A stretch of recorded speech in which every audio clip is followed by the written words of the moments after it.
ભાવનગર મનપાની ચૂંટણીમાં થયેલા ભવ્ય વિજય બાદ મેયર સહિતના પદ માટે સેન્સ પ્રક્રિયા યોજાઈ. Mayor, deputy mayor, standing committee chairman, શાસક પક્ષના નેતા તેમજ દંડક સહિતના પદ માટે યોજાઈ સેન્સ પ્રક્રિયા યોજાઈ હતી. પ્રદેશ સંગઠનના પૂર્વ મહામંત્રી કેસી પટેલની અધ્યક્ષતામાં સેન્સ પ્રક્રિયા યોજાઈ હતી. ભાજપના જીતેલા 44 નગરસેવકોની મનપાના હોદ્દાઓ માટે યોજાઈ સેન્સ પ્રક્રિયા. અમરભાઈ, ભાવનગર મહાનગરપાલિકાના મેયર સ્ટેન્ડિંગ ચેરમેન માટેની સેન્સ પ્રક્રિયા ચાલુ કરવામાં આવી છે, શું કહ્યું?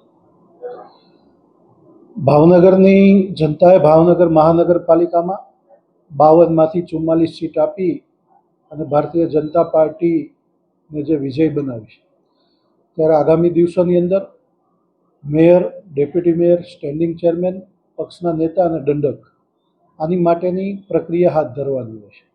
ત્યારે ભારતીય જનતા પાર્ટીની જે પદ્ધતિ મુજબ પહેલાં જે નિરીક્ષકો આવશે અને નિરીક્ષકો અત્યારે તમામ જે અપેક્ષિત કોરમ છે તેમને સાંભળી અને પ્રદેશમાં જવાના છે.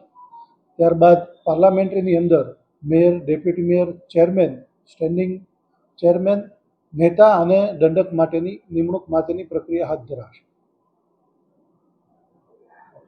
ફિરોઝ મલિક, ભાવનગર.